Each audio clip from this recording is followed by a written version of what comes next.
नमस्कार प्रिय साथियों, क्या आपको पता है मनुष्य की मृत्यु मां की गर्भ में ही तय हो जाती है। अगर नहीं पता है तो हमारे आज की वीडियो को अंत तक जरूर देखना। मित्रों, एक बार की बात है, एक बहुत बड़ा जंगल था। उस जंगल में बहुत पशु पक्षी रहे थे। उसमें एक कौवा और गरुड़ भी रहते थे। एक कौवे की गरुड़ पक्षी से दोस्ती हो गई। दोनों काफी समय साथ गुजारते थे। उनमें मित्रता इतनी गहरी हो गई थी कि आपस में कभी कोई बात नहीं छिपाते थे। और यही नहीं, दोनों एक दूसरे के लिए जान भी दे सकते हैं। इतना प्यार करते थे दोनों एक दूसरे से। एक दिन दोनों एक नदी के किनारे पेड़ पर बैठे बात कर रहे थे। तभी एक यमदूत उधर से गुजरा। वो कौवे को देखकर मुस्कुराया। गरुड़ और कौवे ने उस यमदूत को अनदेखा किया और अपनी बातों में लग गए। लेकिन अगले दिन फिर वही हुआ। दोनों बातें कर रहे थे, तभी वो ही यमदूत फिर उधर से गुजरा। वो फिर कौवे को देखकर मुस्कुराया। इस बार कौवे को कुछ शंका हुई। उसने गरुड़ से कहा कि ये यमदूत मुझे देखकर कल भी मुस्कुराया था और आज भी वैसे ही मुस्कुराया। कुछ तो गड़बड़ है। हो सकता है मेरी मृत्यु आने वाली है। गरुड़ ने उसे समझाया कि ऐसा कुछ नहीं है, ये एक संयोग भी हो सकता है। तुम चिंता मत करो। 2-3 और ऐसे ही निकले।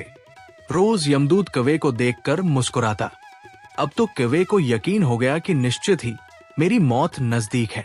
उसने गरुड़ से कहा, मित्र, मैं मरना नहीं चाहता, लेकिन ये यमदूत जरूर 1-2 दिन में मेरे प्राण निकाल कर ले जाएगा। ये रोज ही मुझे देखकर मुस्कुराता है।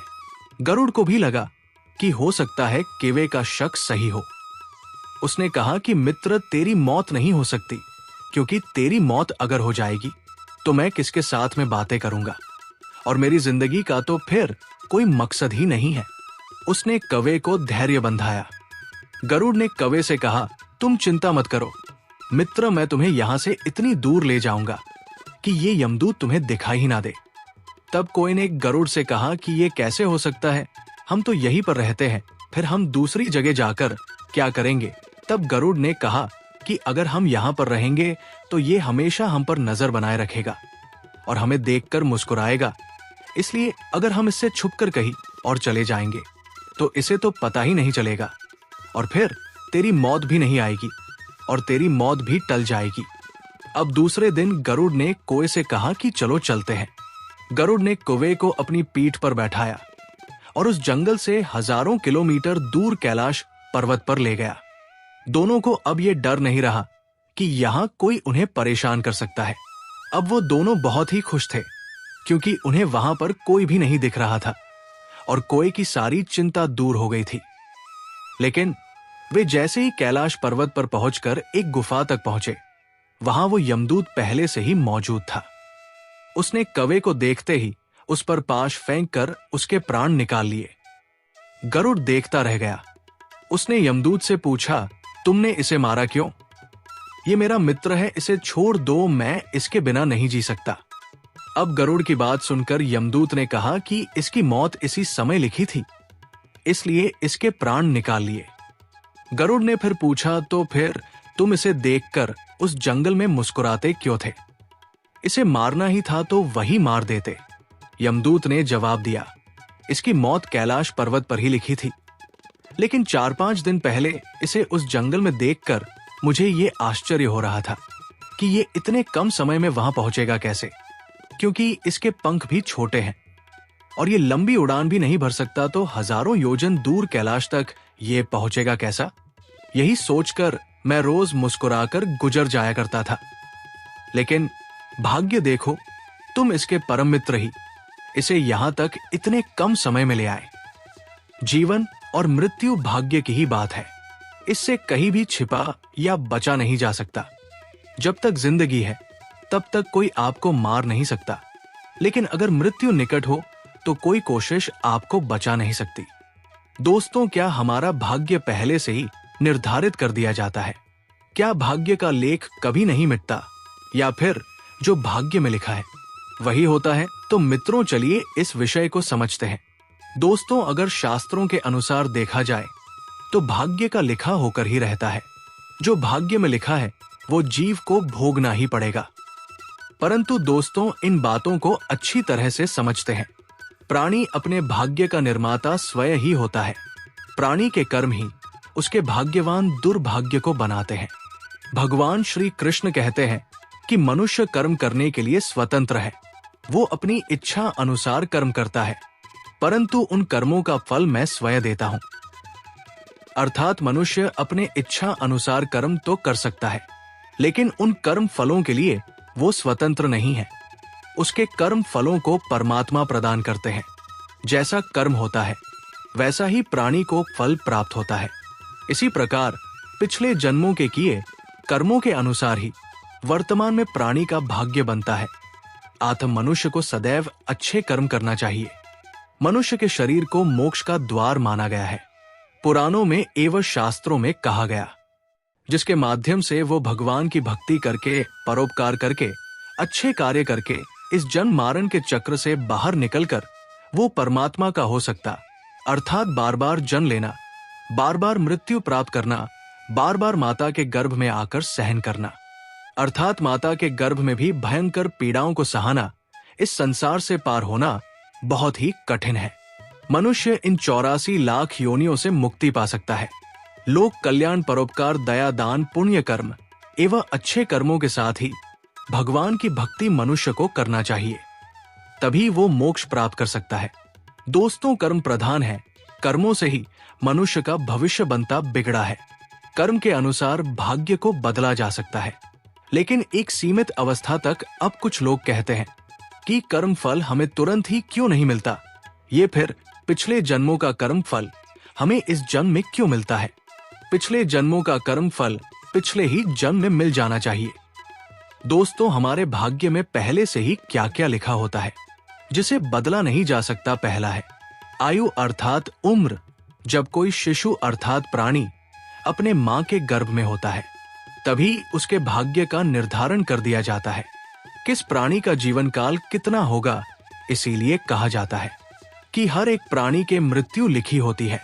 कोई 100 वर्षों तक जीवन जीता है, तो कोई 100 वर्षों से भी ज्यादा जीवन जी लेता है, तो किसी की कम आयु में ही मृत्यु हो जाती है। इस संसार में जितने भी जीव जंतु, पशु पक्षी एवं मनुष्य, उन सभी की मृत्यु पहले से ही निर्धारित होती है। दूसरा है, इस संसार में जितने भी मनुष्य हैं, उनके भाग्य में ये पहले से ही निर्धारित होता है। वो कितना ज्ञानी होगा, कितना विद्वान होगा। किसी की बुद्धि बहुत तेज होती है, कोई सामान्य बुद्धि का होता है, तो कोई कम बुद्धि का होता है। मित्रों, तीसरा है, कर्म शास्त्रों में वर्णन मिलता है कि व्यक्ति के कर्म पिछले जन्मों के कर्मों के अनुसार ही मिलते हैं। किसी के जीवन में सुख ही सुख होता है, तो किसी के जीवन में दुख ही दुख होता है, और किसी का जीवन उतार चढ़ाव से भरा होता है। अर्थात किसी का जीवन सामान्य होता है। कहा भी जाता है कि भाग्य से ज्यादा और समय से पहले किसी को कुछ नहीं मिलता। चौथा है धन संपत्ति। व्यक्ति को अपने जीवन काल में कितना धन संपत्ति प्राप्त होगा, ये पहले से ही तय कर दिया जाता है। कोई जीवन भर कमाता रहता है, तब भी वो सिर्फ जीवन में कुछ और असर हो सके वो उतना ही धन कमा पाता है। कोई इतना धन कमा लेता है, उसकी आने वाली पीढ़ियां तक के लिए भी वो पहुंचता होता है। किसी को अकस्मात धन संपत्ति प्राप्त हो जाती है, तो किसी को पूर्वजों द्वारा निर्मित की गई बिना मेहनत के ही संपत्ति मिल जाती है। वर्तमान समय में जिन्हें आप धन संपत्ति से पूर्ण देख रहे हैं, उन्होंने अवशेष जन्म में दान किया था, परोपकार किया था, अच्छे कर्म किए थे। जो गरीबी में जी रहे हैं, उनका पिछले जन्मों का कर्म सही नहीं था। मित्रों, कोई भी मुफ्त में हमें कुछ भी नहीं देता। इस प्रकृति को भी हम जितना देते हैं, उसका कई गुना करके वो हमें लौटा आती है। कहने का तात्पर्य है कि जितना हमने कुछ भी दान किया है, चाहे वो धन हो, अन्न हो या ज्ञान हो, उसी अनुसार कई गुना होकर वही हमें प्राप्त होता है। मित्रों, पांचवा है विवाह। व्यक्ति के भाग्य कब, कहां और किसके साथ होगा। कई बार ऐसे देखा जाता है कि आप विवाह करना चाहते हैं किसी और के साथ और आपका विवाह हो जाता है किसी और के साथ। ये सब पूर्व निर्धारण ही तो है। जो भाग्य में लिखा है उसे कोई नहीं बदल सकता। कभी कोई रंग से राजा बन जाता है, तो कभी कोई राजा से रंग बन जाता है। ये भाग्य का ही खेल है। परंतु मित्रों, जिस तरह से हमारा आज का किया गया कर्म आने वाले कल में हमारे भाग्य का निर्माण करता है, उसी तरह कुछ पिछले जन्मों के कर्म फल शेष रह जाते हैं जो हमें इस जन्म में भोगने पड़ते हैं। वही कर्म फल हमारा भयंकर हमें प्राप्त होता है। दोस्तों, अपने कर्म से ही प्राणी जन्म लेता है और अपने कर्मों से ही वो मृत्यु को प्राप्त हो जाता है। उसके जीवन में सुख दुख आते रहते हैं। वो उसके कर्मों का ही फल है कि उसे प्राप्त करके ही प्राणी कहता है कि हमारे भाग्य में ये था। भाग्य की उत्पत्ति प्राणी के कर्मों द्वारा ही होती है, इसलिए प्राणी जैसा कर्म करता है वैसा ही उसका भाग्य होता है। शुरुआत कर्मों से ही होती है। हमारे कर्म अनुसार ही विधाता हमारे भाग्य को लिखता है, जिसे फिर कोई नहीं मिटा सकता। अच्छे और पुण्य के प्रभाव से ही मनुष्य का जन्म होता है। ये मानव शरीर ही है जो मोक्ष का द्वार है।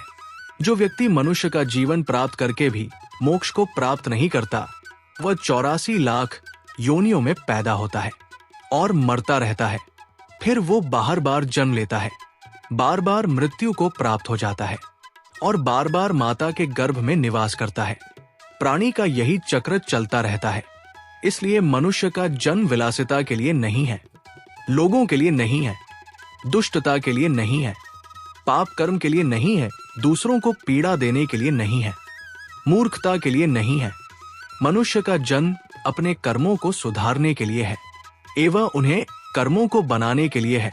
कर्म तभी सुधरेंगे और अच्छे कर्म बनेंगे जब हम न्यायप्रिय होंगे, दूसरों के दुख को समझेंगे, दयावान बनेंगे, दूसरे को पीड़ा नहीं देंगे, धर्मात्मा एवं पुण्यात्मा बनेंगे, बेजुबान जानवर पशु पक्षियों को प्यार करेंगे, अपने एवं दूसरों के हित के लिए कर्म करेंगे, परोपकार करेंगे, लालच नहीं करेंगे, व्यस्त जीवन में भी रहकर ईश्वर की भक्ति करेंगे।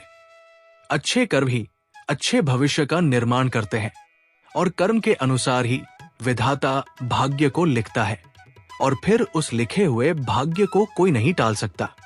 वो जीव को भोगना ही पड़ता है।